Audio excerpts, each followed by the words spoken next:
جی آج کی ویڈیو میں آپ کو سکھانا چاہتا ہوں کہ جب مسلمان بہن بھائی اور اس مسلم بیک گراؤنڈ سے چھوڑ کر ملحد بننے والے ایتھیسٹ بننے والے بہن بھائی وہ جب آپ سے یہ سوال کرتے ہیں کہ کرسچن جو ہے ان کا خدا صلیب پر مر گیا اور اس کے بعد 3 دن تک قبر میں رہا، تو اس وقت دنیا کو، اس کائنات کو کس نے سنبھالا، کس نے کنٹرول کیا، کون اس کی ٹیک کیئر کر رہا تھا؟ دراصل وہ یہ سوال کر کے وہ یہ ثابت کرنے کی کوشش کرتے ہیں کہ شاید مسیحیت جو ہے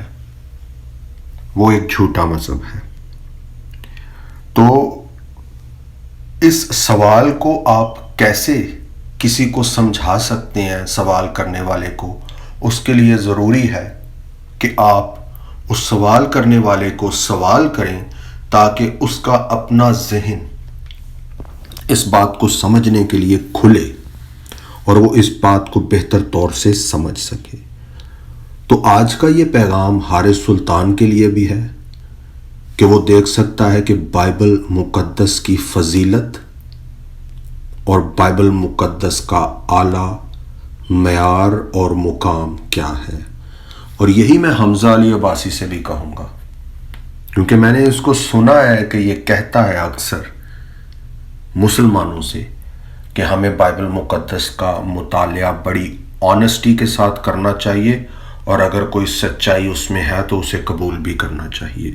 اب مجھے نہیں پتا آج یہ خود اس بات پر قائم ہے کہ نہیں، تو حمزہ علی عباسی کے لیے بھی موقع ہے کہ وہ آج کے پیغام کو سن کر نجات پا سکتا ہے۔ اور یہ ذاکر نائک کے لیے اور ذاکر نائک کے چاہنے والوں کے لیے بھی پیغام ہے، کیونکہ یہ ذاکر نائک کے اور ذاکر نائک کے فین فالوورز زیادہ وہ اس سوال کو اٹھانے کی کوشش کرتے ہیں، اور ملحدین جن میں ابھی تک حضرت محمد کا ذہن کام کر رہا ہے وہ ابھی تک ذاکر نائک کی باتوں کو نہیں بھلا سکے، وہ ملحدین بھی جو ہے یہ سوال کر سکتے ہیں آپ سے۔ تو آپ کو ان کو اس بات کی سمجھ دینے سے پہلے، انڈرسٹینڈنگ دینے سے پہلے آپ نے ان سے سوالات کرنے ہیں۔ اگر وہ دیانتداری سے سچائی کو جاننا چاہتے ہیں تو آپ ان کو نجات تک لے کر آ سکتے ہیں۔ تو مسلمانوں سے سب سے پہلے آپ نے کیا سوالات کرنے ہیں؟ وہ یاد رکھیں، آپ ان سے سب سے پہلے یہ سوال کریں گے کہ کہاں پر لکھا ہے کہ خدا مر گیا؟ یہ بہت ضروری سوال ہے، کیونکہ اس سے آپ ان کو کرسچن ڈاکٹرین اور بائبل مقدس کی تعلیم سمجھا سکتے ہیں، اور وہ جو آپ کے سامنے یہ دعویٰ لے کر آئے ہیں اور سوال لے کر آئے ہیں مسیحیت کو جھوٹا ثابت کرنے کے لیے، آپ ان کے ذہن کو کھول سکتے ہیں کہ آپ کا ایمان کیا ہے، کہ خدا کا کلام انسان بنا، اور اس انسان بننے کا مقصد اس کا یہ تھا، اس جسم کو اختیار کرنے کا اس کا مقصد یہ تھا کہ اس جسم نے قربانی دینی تھی، اس جسم کو موت آنی تھی۔ تو بائبل مقدس میں کہیں نہیں لکھا کہ خدا مر گیا۔ تو جب آپ یہ سوال کریں گے، اس سوال سے اس بندے کے ذہن کے اندر بہت سارے سوالات پیدا ہوں گے، اور وہ ریفرنس تلاش کرنے کی کوشش میں نجات تک پہنچ سکتا ہے، اگر وہ واقعی سچائی کی تلاش میں ہے۔ پھر آپ اس سے یہ پوچھیں گے، اس مسلمان بہن بھائی سے، کہ مرنے کے بعد کوئی کہاں پر ہوتا ہے؟ اور ڈیفینیٹلی پھر ان کے سمجھ میں یہ بات آئے گی کہ ہاں، مرنے کے بعد تو انسان عالم ارواح میں ہوتا ہے۔ اور یاد رکھیں پھر خداوند یسوع مسیح کا وہ بیان جب وہ ڈاکو کو کہتے ہیں کہ تو آج ہی میرے ساتھ فردوس میں ہوگا۔ اس کے بعد میں ایک بات اور جو مسلمان بہن بھائیوں سے آپ کریں گے وہ یہ ہے کہ کیا موت اینڈ ہے، آخر ہے انسان کا؟ اور پھر وہ مسیحی بہن بھائی جو مسلمان ملکوں میں رہتے ہیں انہیں میں کہوں گا بہت احتیاط کرنی ہے۔ جب آپ نے سوال کرنے ہیں تو آپ نے بہت احتیاط کرنی ہے، اپنے آپ کو کسی مشکل میں نہیں پھنسانا. آپ نے پوری سمجھداری کا استعمال کرنا ہے، اور کسی پبلک پلیس کی بجائے اگر آپ کسی ایسے شخص کے ساتھ ڈسکس کرتے ہیں جو امن پسند ہے، تو پھر اس کے ساتھ آپ سوال کے طور پر باعزت طریقے سے یہ باتیں پوچھ سکتے ہیں. تو جو مسلم ممالک میں نہیں ہے وہ تو آزاد ہے، وہ کسی بھی طریقے سے سوال کر سکتے ہیں. تو پھر آپ نے یہ پوچھنا ہے کہ کیا اس وقت حضرت محمد زندہ ہیں کہ مردہ ہیں اپنی قبر میں.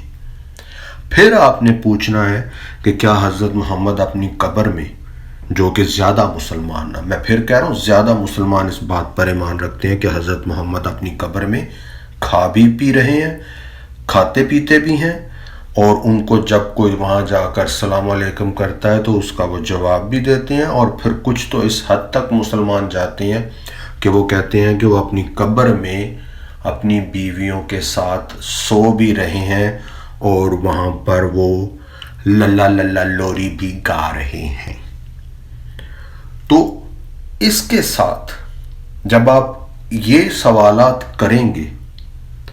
کہ حضرت محمد انسان ہوتے ہوئے بھی مرنے کے بعد اپنی قبر میں زندہ ہے،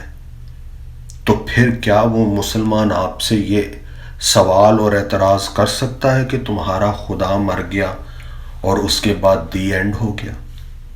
کیونکہ اس کے بعد دی اینڈ تو نہیں ہوتا،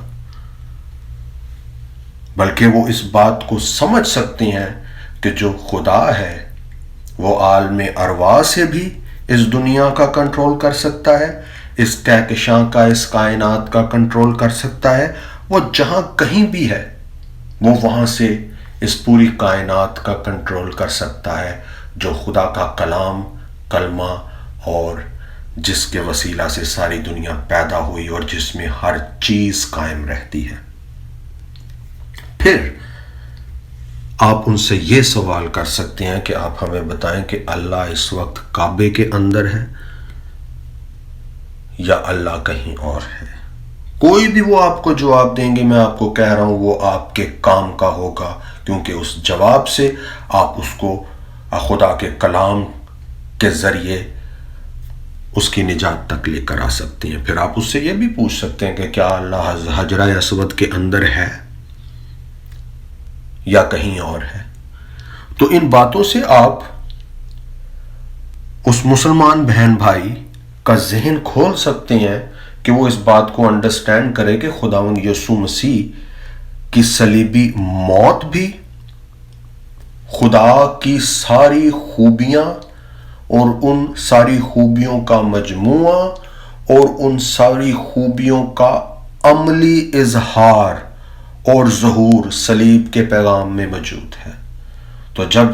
صلیب کے پیغام میں خدا کی قدرت اور خدا کی ساری خوبیوں کا عملی نمونہ موجود ہے، تو اس کے بعد خداوند یسوع مسیح کے مرنے کے بعد بھی وہ عالم ارواح سے یہ قدرت رکھتے ہیں کہ وہ پوری دنیا اور جہاں کو کنٹرول کر سکتے ہیں. اور ہمارے پاس تو خدا کی توحید اور خدا کی وحدت کا وہ اعلیٰ اور سچا نظریہ ہے جسے ہم پاک تثلیث کہتے ہیں. وہ بھی یہاں پر اس کی انڈرسٹینڈنگ اور سمجھ بوجھ بہتر طور سے مسیحت کی آپ بیان کر سکتے ہیں. اور پھر اس کے بعد ملحدین سے آپ نے کیا سوالات کرنے ہیں، کیونکہ ملحدین تو مسلمان نہیں ہیں، وہ تو حضرت محمد اور اللہ پر ایمان نہیں رکھتے. تو پھر ان سے آپ یہ پوچھیں گے کہ کیا آج سائنس اس بات کی محتاج ہے کہ نہیں، اور اس بات کی تلاش میں ہے کہ نہیں کہ وہ چاہتے ہیں کہ انسان لافانی ہو، انسان کو موت نہ آئے. اور اگر انسان کو موت آ جائے تو سائنس یہ چاہ رہی ہے کہ وہ کچھ ایسا کر لیں کہ وہ انسان کو دوبارہ سے زندہ کر لیں. اس کوشش میں ہے سائنس محتاج ہے، اور اس محتاجی میں بائبل مقدس سے آئیڈیاز لیتی ہے کہ آج سائنس یہ کوشش کر رہی ہے کہ یہ زمین انسان کے رہنے کے لیے کافی نہیں ہے، اس زمین نے کسی وقت بھی ختم ہو جانا ہے، تو ہمیں پلانٹ مارس جو ہے وہاں پر آثار ایسے دکھتے ہیں کہ کالونیاں بنائی جا سکتی ہیں۔ آج سائنس اور انسان یہ سوچ رہے ہیں کہ ہمیں ایک دوسرے پلانٹ کی ضرورت ہے۔ جب آپ یہ سوالات ملحدین سے کریں گے، پاکستانی ملحد حارث سلطان سے یا کسی اور ملحد ایتھیس سے، تو پھر آپ انہیں یہ بتا سکتے ہیں کہ آپ کی سائنس تو ابھی ان باتوں کی محتاج ہے، تو ہمارے پاس وہ ایمان اور وہ کلام ہے جہاں پر یہ سب باتیں ثابت شدہ ہیں کہ خداوند یسوع مسیح نے ہمیں ہمیشہ کی زندگی کا ثبوت امید کے ساتھ دے دیا ہے، اور خداوند یسوع مسیح نے انسان کے جی اٹھنے ریزوریکٹ ہونے کا ثبوت بھی دے دیا ہے، اور خداوند یسوع مسیح ہی ہمیں ایک ایسا پلانٹ جس کا نام نیو یروشلم ہے، وہ بھی خدا کا کلام ہمیں بتاتا ہے اور اس کا ثبوت دیتا ہے کہ وہ بھی ہمارے پاس ہے۔ تو آپ اس ایتھیسٹ، اس ملحد کو آپ اپنا بائبل کا وہ کلام اور وہ سچائی بیان کر کے اسے دعوت دے سکتے ہیں کہ تمہاری سائنس تو محتاج ہے، ان باتوں کی تلاش میں ہے، تم خدا کے کلام میں آؤ اور ان باتوں پر ایمان لا کر ان کو حاصل کر لو، لافانی جسم بھی، ہمیشہ کی زندگی موت کے بعد جی اٹھنے سے، اور پھر وہ پلانٹ بھی جس کا نام نیو یروشلم ہے۔ تو آئیے دیکھتے ہیں کہ خدا کا کلام اس بارے میں ہماری کیا رہنمائی کرتا ہے۔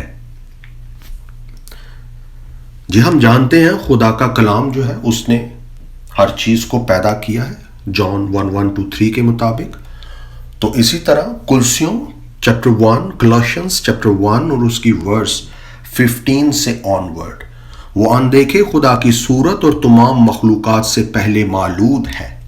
کیونکہ اسی میں سب چیزیں پیدا کی گئیں، آسمان کی ہوں یا زمین کی،